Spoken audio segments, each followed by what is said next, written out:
Hello everyone, welcome back to another episode of Francis Entertainment Center. Today's first few episodes are called Hall Monitor and Jellyfish Jam.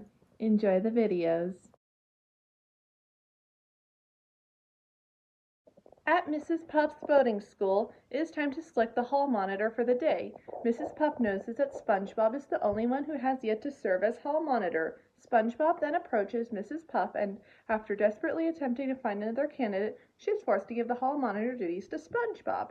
After being elected as boating school hall monitor, SpongeBob gives an extremely long speech, which ends up lasting the entire school day, and thus his whole tenure as hall monitor, which puts Mrs. Puff and all of his schoolmates to sleep until the dismissal bell rings.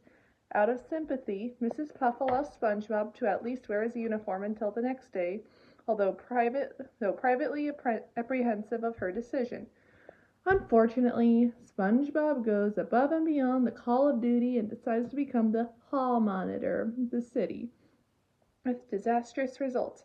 His activities include an atrociously vain attempt to direct traffic, resulting in a massive crash pileup and scaring a couple out of their house in the guise of the open window maniac, with the intention of showing them the dangers of leaving a house window open. Later, SpongeBob comes across Patrick eating a strawberry ice cream cone and labels him a criminal after Patrick drops the ice cream on the ground.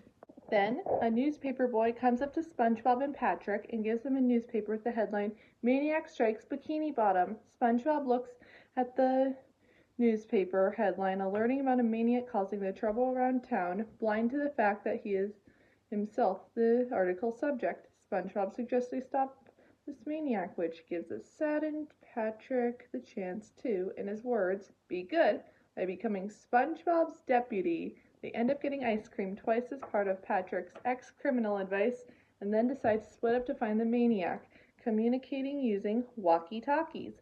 Seconds after SpongeBob runs off, two police officers pull up next to Patrick.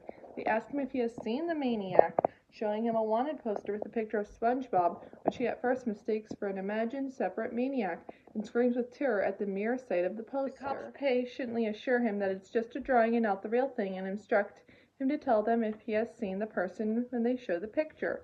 Patrick agrees to cooperate, but he keeps screaming whenever the police show him the sketch. Eventually, the cops decide to have a little fun and repeatedly show and hide the picture as Patrick screams every single time. The officers then drive off, suggesting to Patrick that he stays indoors and take the ice cream cone off his head. Soon, night suddenly falls and Patrick becomes scared. He calls SpongeBob and asks him to return home. SpongeBob comes back as Patrick finds a poster of the maniac before he sees SpongeBob in the distance across the street under a streetlight. However, Patrick recognizes him as the maniac rather than SpongeBob, who doesn't realize what Patrick really means and thinks the maniac is directly above him whom he can't see. He then alerts SpongeBob through his walkie-talkie, and SpongeBob attempts to escape the maniac.